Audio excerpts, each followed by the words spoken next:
What up? Y'all ready to get to work?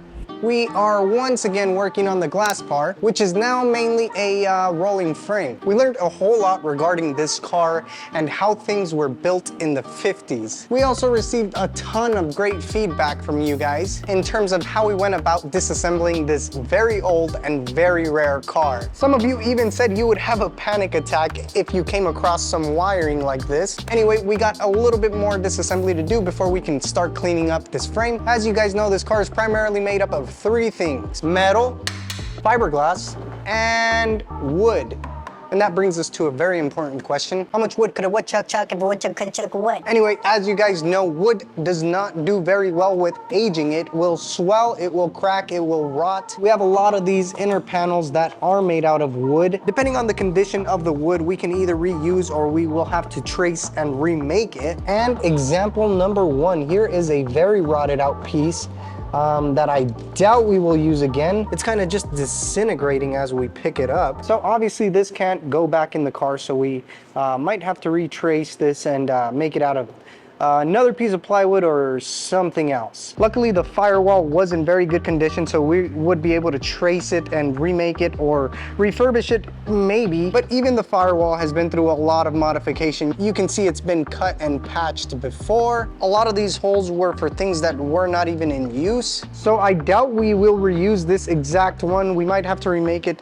I don't know yet. We'll get there when we get there. Also, somebody left a comment that I really like. They said that watching this assembly was like watching an archaeologist dig up fossils. I mean, that's basically what we're doing while we're dissecting this car piece by piece. Some things are falling apart before our very eyes, some things are unusable, some things are unrecognizable. Either way, we are going to bag and tag every single piece, even if it's broken, just in case we need to remake it somehow. Also, I've been mentioning that the person who built this car back in the 50s, the first builder, the original builder, was a test pilot. And when I say test pilot, we're not talking about single engine Cessnas here. He was a test pilot for multiple military aircrafts, including a B-36 bomber. And for those of you unfamiliar with a B-36 bomber, it is an aircraft with 6 radial engines and 4 jet engines. That's 10 engines. What? Meanwhile, I'm over here thinking I'm cool because I can fly these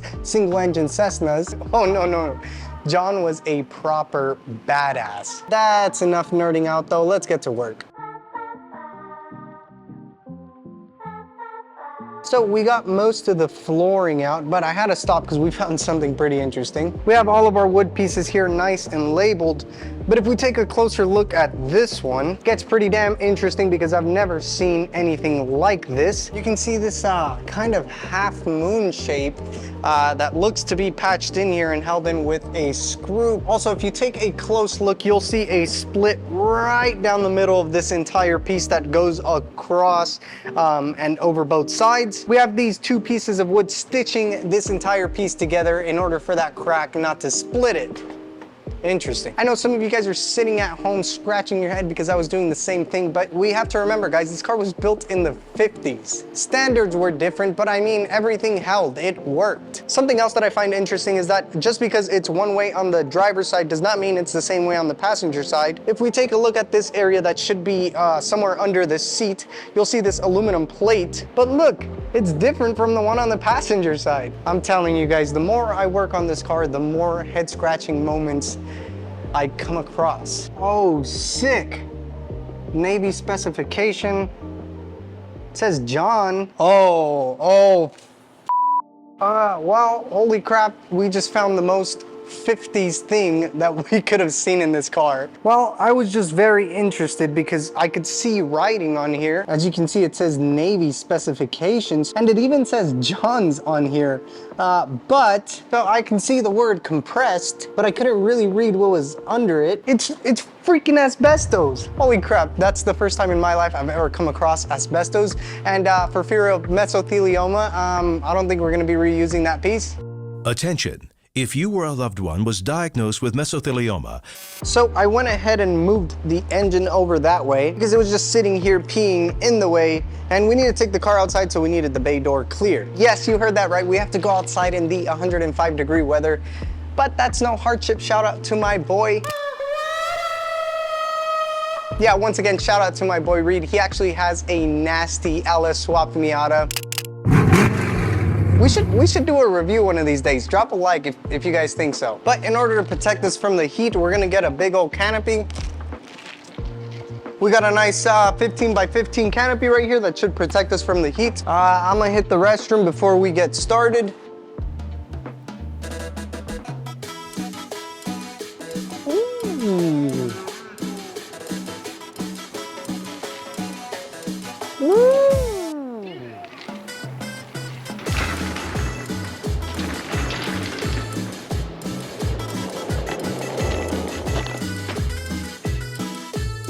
All right, now we could, where'd the coffee go in the tent? Oh, sick. Thanks, Ozzy. By the way, have you seen my coffee? ¿Cuál café? Huh. All right, it's time to take this thing out. Luckily, Robert Lugo sponsored some of these dollies for us. So look how easy it is to push this thing around. Easy as 1, 2, 3. All right, she's ready to come down. It might be a little bit difficult. I don't have much help today. Yo, has anyone seen my helper? Huh. Okay, whatever. Let's get this thing out of here. Hopefully I don't run myself over. Ah. Yeah, come to pop. Oh, shit. Oh, nice. That's literally perfect. All right, first order of business is to just air this thing down. And I'm wearing a face shield because why would I want 50 years of crud in my eyes?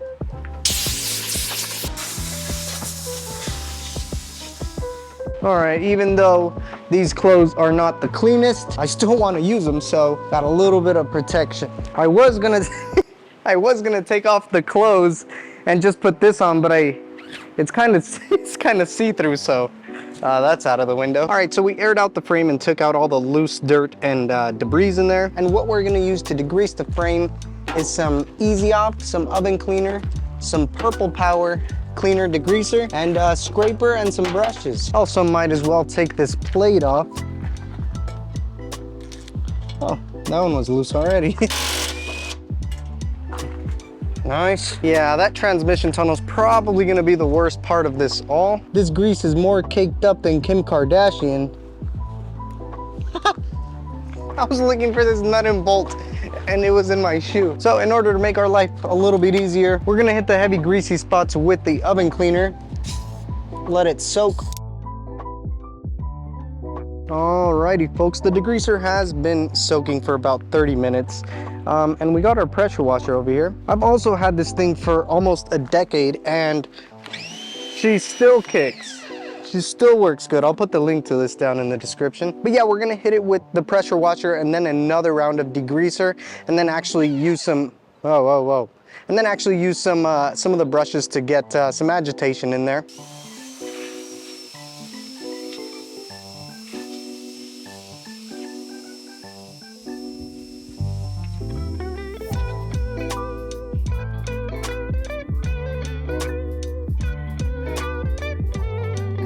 All right, so first round of pressure washer is done and we discovered some things. One, it's hot as, and two, we discovered some yellow, a whole lot of yellow. Literally everything is yellow from the frame to some brake lines, even the diff. Seems like John, the original builder, had an abundance of cojones, aluminum, and yellow paint. But on the motor mount and only the motor mount, we can see that under the yellow paint, there's a blue tealish finish under that. I'm sure if we blast this any further, we could probably find that blue paint elsewhere. Also, we capped off any of the open lines so no water could get in there. So now we're gonna do another round of degreaser and this time we're gonna agitate it with those brushes.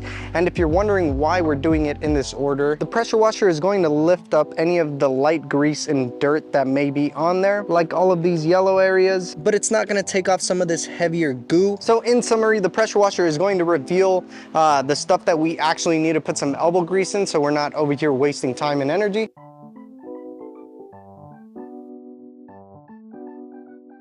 Yeah, buddy, after that scrub, it took it right off. We also brought more yellow out of the diff. We're just gonna give it one last round and one last scrub to the areas that aren't that bad but still have a little bit of crud on them. For this, we're gonna use something more mild, just plain old dish soap.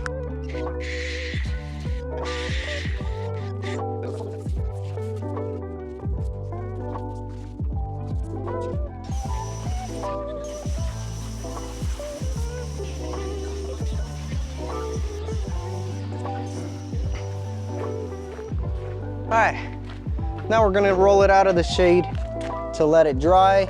And for those of you worrying about, oh no, it's gonna rust, then you don't know the Arizona heat. This thing will be dry in 15 minutes, bone dry. All right, we'll let that dry out for a couple minutes. What the? Is this? What the hell? And also, I am so glad that I got this suit because look, it's a whole different color now. That would have gone straight onto my work clothes, and I mean, I don't know if you guys have noticed, but these are kind of the same pants I've been wearing for the last 123 videos. And also another point, I haven't worn one of these since the first Mustang video ever put on this channel, the sandblasting video. Speaking of sandblasting, we previously stated that this was possibly going to get sandblasted. At this point where it stands right now would be the perfect time to either sandblast it or just go straight to POR 15 or another kind of rust encapsulator. But also, as it sits right now, it doesn't necessarily need sandblasting. It does have tiny bits of surface rust and corrosion, but there's not a whole lot of pitting and like heavy rust. To start off with a clean slate, yeah, sandblasting would definitely be the way to go. That way it can remove the 3 layers of paint it possibly has on there. But we aren't going to do any of that just yet because we might make some changes to the rear suspension, and if we were to sandblast this entire frame, we'd also have to epoxy it or put a protective coating on top of that. And if we're cutting and welding in order to modify the suspension, obviously we're gonna have to remove whatever paint or protective coating we put on it in order to weld. So yeah, we're gonna hold off on that until we figure that out. And speaking of figuring things out, I need to figure out how I'm gonna get this thing back inside by myself. Maybe if I gain enough speed. Need for speed.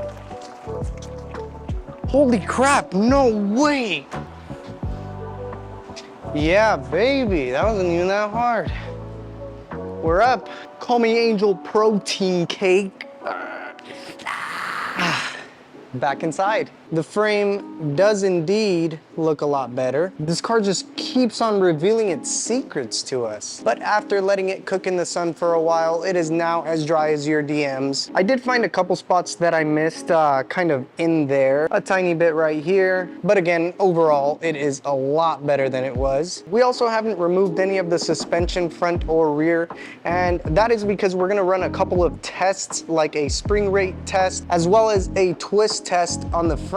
Also, we mentioned some possible changes for the rear suspension. As it sits, it is currently equipped with a torque arm style rear suspension, which just means that this solid metal arm right here bolts the differential directly onto the tail shaft of the transmission. So this guy's job is basically just to keep the differential from twisting, hence the name torque arm, as well as keeping the correct pinion angle on the diff. As you can see, if I start adding weight, our pinion angle starts changing drastically. Now imagine you're driving up and down a road, the suspension travel already changes that pinion angle drastically, and then when you factor in the torque from the actual engine coming from the drive shaft, you have that pinion angle wanting to rise upwards. So that's why that guy's important, but we might eliminate it altogether. And diving further into the current setup, the frame is being sprung by 2 coil springs, pivoting on 2 lower control arms, and all of this is kept centered by this panhard bar that attaches the diff straight onto the frame. We've bounced around some ideas, but I think we are going to switch out that diff. If we do switch it out, it will likely be for a Ford 8.8, which is exactly what our Scrappy Boy has. So let's dive into the